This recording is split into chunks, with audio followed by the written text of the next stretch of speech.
readers, and welcome to my channel Author Uncovered. I'm Katie Ward, an award-winning self-published author.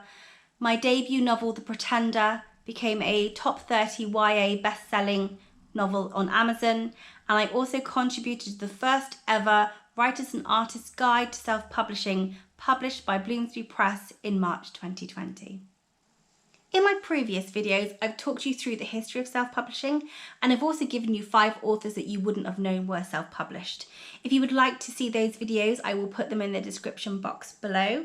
But today I wanted to speak to you about my self-publishing journey and what made me decide to want to self-publish. Like most authors, my love of writing came from my love of reading.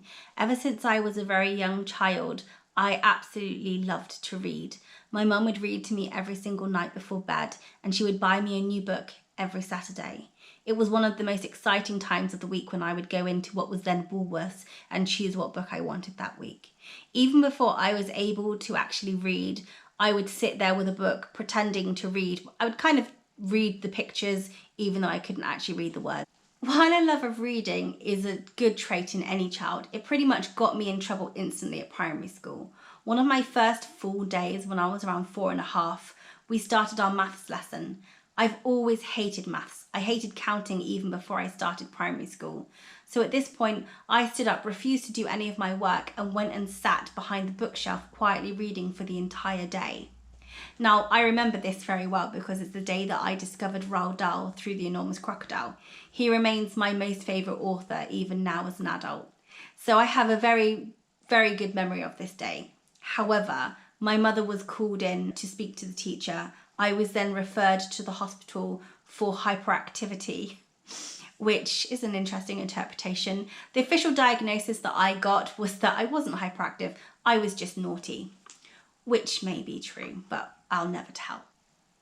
So while my start to school was very rocky, luckily it did improve. And by the time I was around 8 years old, I had the teacher call my mum in for a very different reason. This time she wanted to show her a story that I had written within the class, to which she turned around to my mum and said, she certainly knows how to write a story. And I remember at this time being really, really happy because I loved to write, and being told that I was really good at it was like one of the best feelings in the world. My love of Roald Dahl had continued, and when we came to leave primary school, we were always given a book. And it was always an encyclopedia or a dictionary or something educational. However, I was the envy of every one of my schoolmates when they all got their encyclopedias and all of their dictionaries and their boring books that they were never ever going to look at again. And I got my very own fiction novel from Roald Dahl because they obviously knew how much I loved him. And I always remember that, and everyone hating me because I got this fiction book when they all got educational ones. So towards the end of my secondary school time, I decided that I wanted to be a journalist. It might not surprise you, I loved writing. So I went to my careers officer and I was like, I would really like to be a journalist. And they turned around to me and said, I think you'd be better suited to work in a shop. I had a really difficult time at secondary school, and I had had a lot of problems with bullying, and when I would go to the teachers for help, they would tell me that it was me making a fuss, that I should just get on with it. Someone gave me a nosebleed and I was told just not to make a fuss, basically. I got so upset one time I ran out of school, and then by the time my mum came back from work and notified the school that I was back home, they turned around and said that they hadn't even noticed I'd gone. Which is awkward when you consider that I sat directly in front of the teacher. And I wasn't exactly quiet. I mean, you could literally hear me within like a 2-mile radius. I was always quite loud. I always figured that they did realise and just didn't do anything about it. I really find it hard to believe that you wouldn't notice one of the most noisy children in your class suddenly not being there.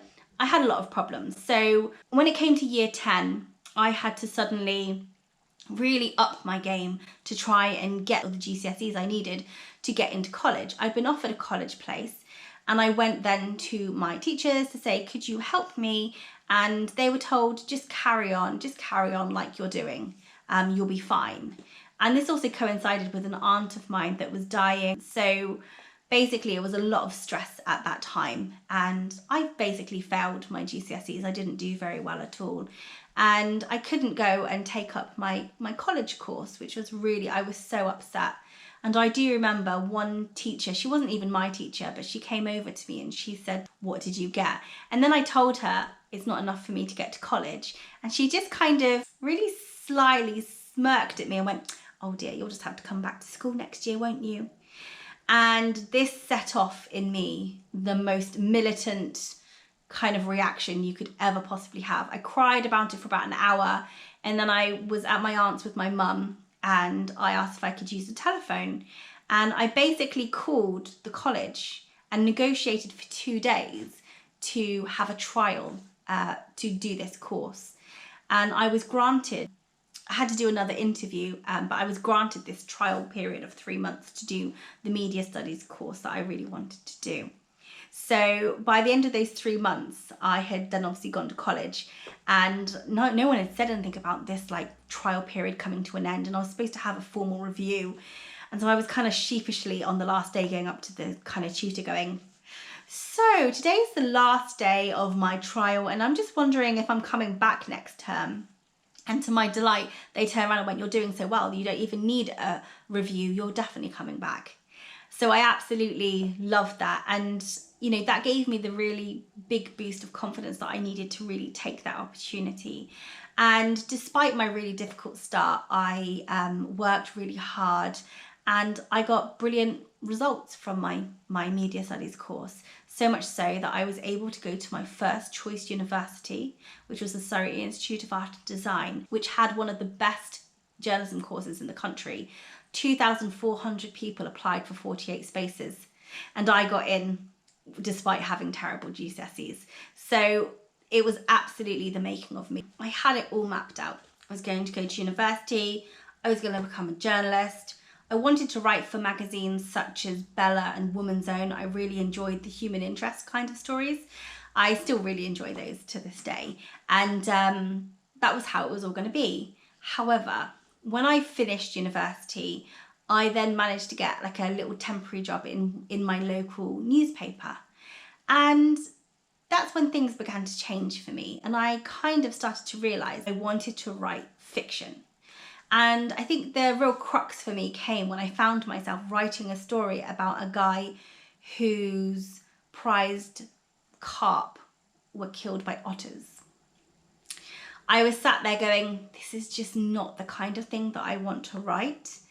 And I'm sure that someone will find that interesting in my local paper. But to me, I wanted to write fiction. I wanted to write in a different way. So I decided at that point I wasn't going to pursue journalism, and I moved to Dublin with the sole aim of pursuing my writing career. So what I didn't realise when I moved to Dublin was just how big the literary history was in Dublin already. The likes of James Joyce, Oscar Wilde and Bram Stoker, all hail from those streets, would walk those streets doing exactly what I was hoping to do, concentrating on their writing. So when I discovered this, it felt very serendipitous that I'd ended up, quite by mistake, in Dublin to pursue my writing. So with this in mind, I was writing at that point what is now going to be my second novel, called Red Roses. This was the first idea that I had for a novel, and it's pretty much, I've spent so many years working on it. It feels like it was a bit of a bigger book than I was at that stage of what I was trying to achieve. So I think it's one that I've always tinkered around with. So I was writing this novel, Red Roses. It's so naive, but basically I thought that I'd finished it. I was like, here's my first draft. I'm all done. It is, I won't say it's perfect. I didn't necessarily think it was perfect, but here it is. I've done my first draft. So I'm going to take it to this course, which was called So You've Written a Novel, Now What? And it was held in the Irish Writers' Centre. So I went there with my first draft, all very chuffed with myself, to learn that my 30,000 manuscript was a little short, because the average manuscript is between 80,000 and 100,000 words. So I had what I thought was a first draft. It wasn't even remotely near the size of any kind of novel. I mean, it's not even a kind of novelette really at that kind of size. So yeah, I was slightly naive at thinking I had finished it, and obviously nothing would have happened in that book very much. It would have been more like a large short story than it would be a novel.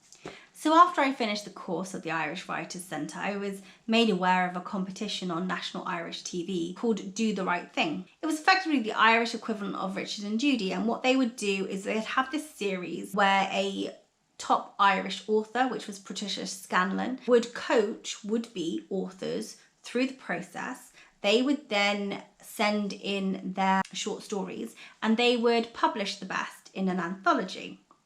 So I was made aware of this. I had a little short story that I had written for my drama GCSE. I didn't do very well in it, but I had really liked the story. And so I rewrote it, obviously, as an adult. I tinkered with it a little bit. I only really changed the intro. The intro came about because I'd had an argument the night before with my then boyfriend, and I was in a foul mood. I think we'd broken up, but we got back together a million times. You know, it was one of those. So I woke up in a really foul mood and the curtains were closed. And I said to myself, it better be raining when I open those curtains. And I opened it to like bright sunshine. And I turned around and I was like, well, it's still raining in my mind. And I just went, oh my God, I have to write that. So that's what I replaced the intro with. That's the only thing that I did. I sent it off and thought nothing more of it. I heard back a few months later to say that I was in the top 50. I'd been shortlisted and that I had to watch the show in order to know whether I would be included in the 14 stories that would be published in an anthology.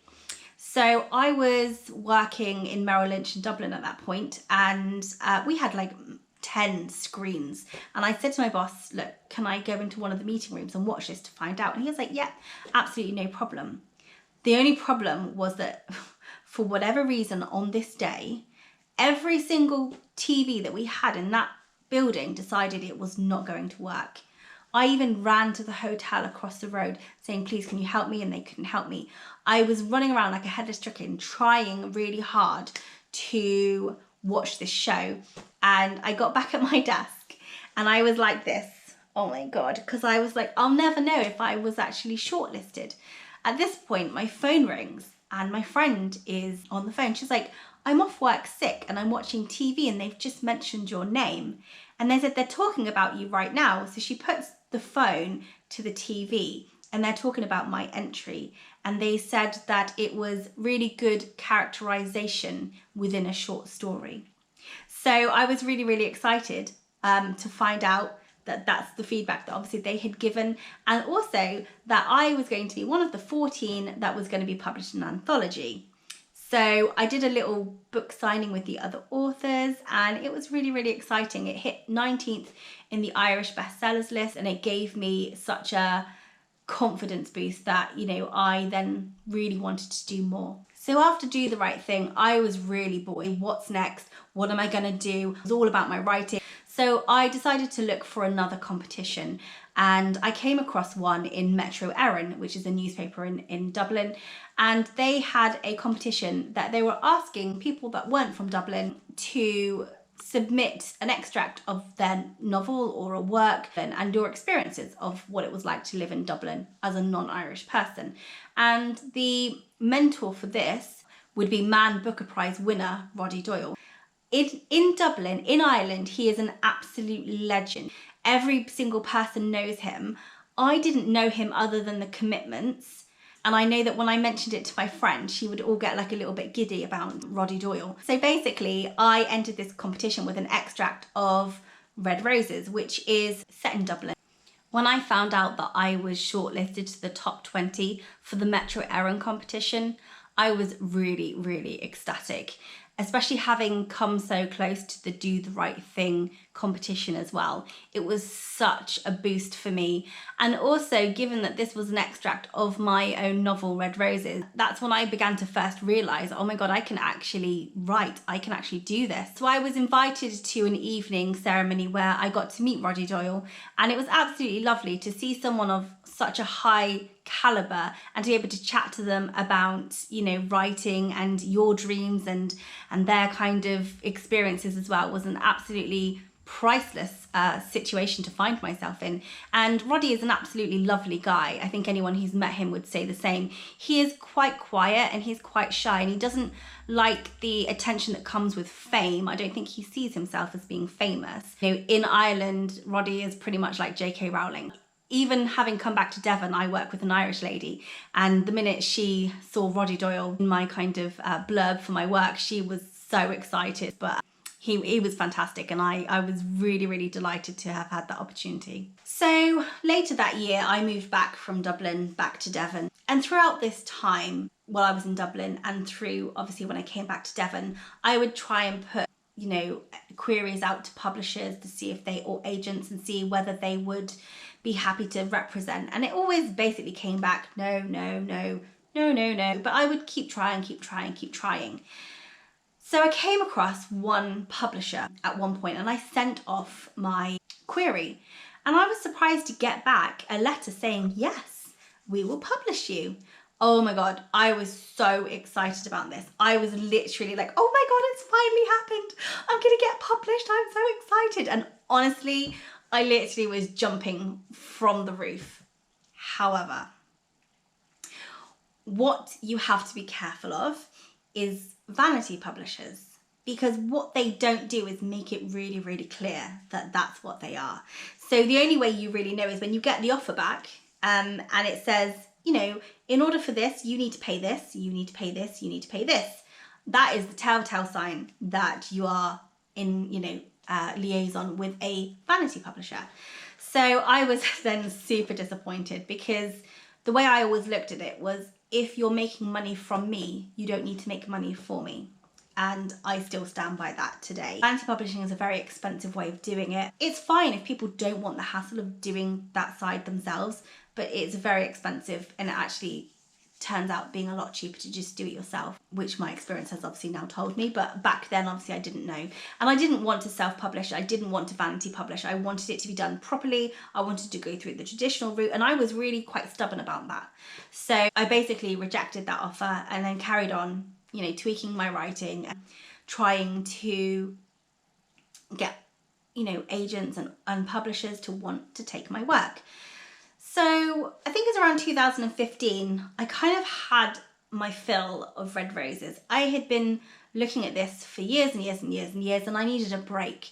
And I started thinking about one of my favourite novels from my childhood called The Prince and the Pauper. And this was one that I loved. My aunt had given it to me for the long journey back from Scotland one summer, and I just loved it. And I wanted to read it again. So I went to the bookshop and I decided I'd buy it. So I went in, and they were like, no, we don't hold it anymore. You have to order it in. And I was really disappointed, because I was like, this is one of the most classic novels in the world. Why do you not hold it in stock? And it kind of made me think that it's too old now. People don't understand it. It's just a little bit, it's never going to be popular with today's market. And I thought, what a shame that is.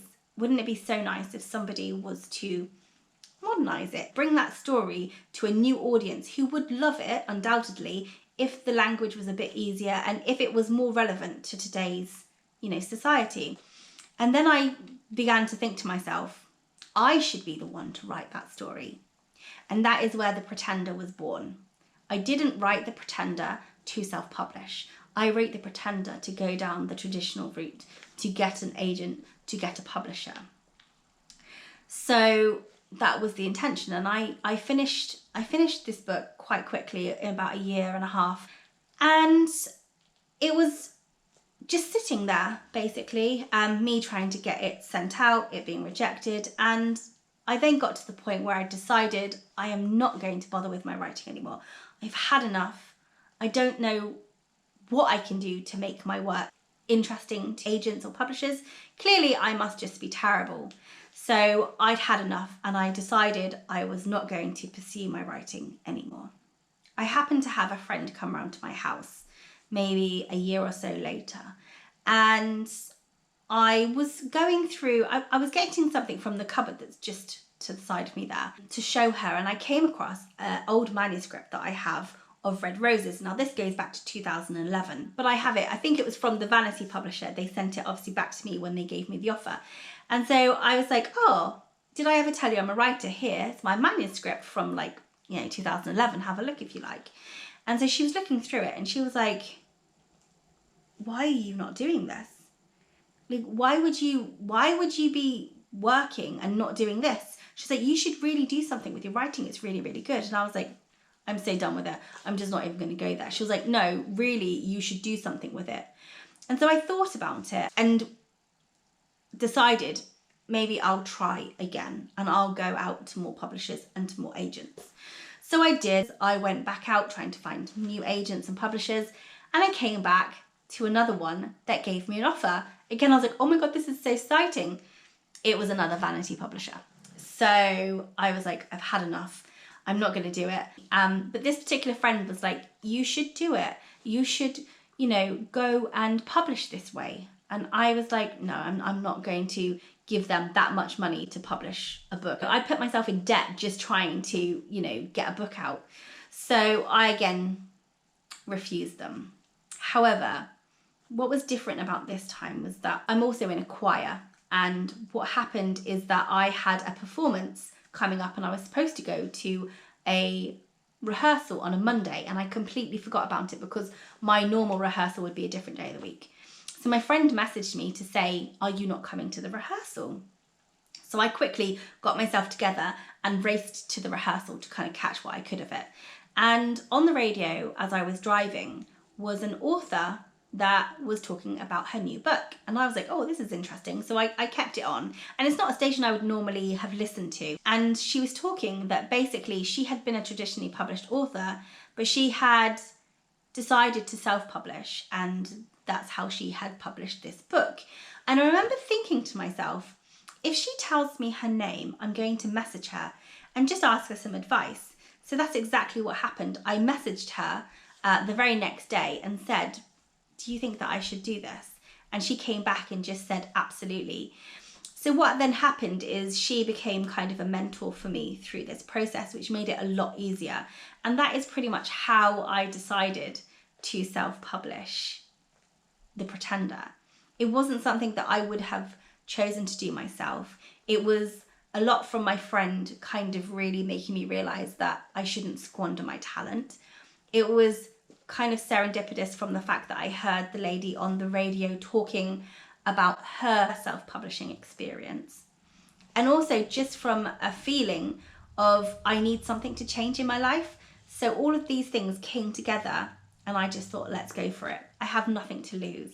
When I looked into the price, it cost about £2,000 to self-publish The Pretender. And that was doing everything properly. The proper editor, the proper designer, the proper typography, illustrations, everything done properly. And I was like, I just won't go on holiday. I'll just take what I would have taken for a holiday and I will publish my book with it. And as much as it is difficult to self-publish, I have never looked back, and at no point have I ever regretted that decision. Like I said, my journey to self-publishing wasn't an easy one. It wasn't anything that I thought that I would do, and it wasn't something that I ever particularly wanted to do. If you'd asked me a few years ago, I would have absolutely said, no, I would never self-publish. And I used to say to people when they used to say it to me that I could publish a book, but I would never be able to market it well enough to do it justice. Because there's no point having a good book if nobody knows about it. And that is still very, very true. But luckily for me, I underestimated my ability to market really well, because actually this is an area that I do excel in, and I actually do have a lot of skills in this area. So I have not only found out a lot about myself in this process, but I've also met new friends. I've become friends with my illustrator. She will illustrate my next one, Red Roses. I've met so many people. I have learned so much about myself. And the one thing I didn't realize when I self-published was how much satisfaction I was going to get from it. A lot of authors keep their day jobs, and we all know how it feels when, you just don't really like your day job, or you don't really feel like you're, achieving much within your day-to-day work. There's, a bit of a barrier. And I very much was in that mode. This makes all of that a lot more easy to deal with, and I don't get upset and I don't get frustrated about my day job very much anymore, because I know that when I come home I can work really hard on something completely different, completely creative, and something that I completely love. And it has made so much of my life so much happier. That's one thing I did not expect when I came to self-publish. I hope you've really enjoyed this video, and I hope that I've given you a little insight into me as an author, into my work. And if you do have any queries, do please put them in the comments box below, because I'm always really happy to hear from you. If you do like my content, please do like and subscribe. As I've mentioned before, my next novel is going to be Red Roses, and I've set this channel up at this time because what I want to do is I want to take you on my publishing journey with me as I publish Red Roses. I want you to be able to see the things that go well, I want you to see the things that are more difficult, and I want to give you a real insight into what it's like to go through this process, because maybe there's people out there who are wondering whether self-publishing is for them. I always felt I never knew if it was something I could do, so I'm hoping that maybe I can give you a little insight so that you can make that informed choice for yourself about whether or not this is something that you could do. Thank you very much for joining me on this video, and see you in the next video.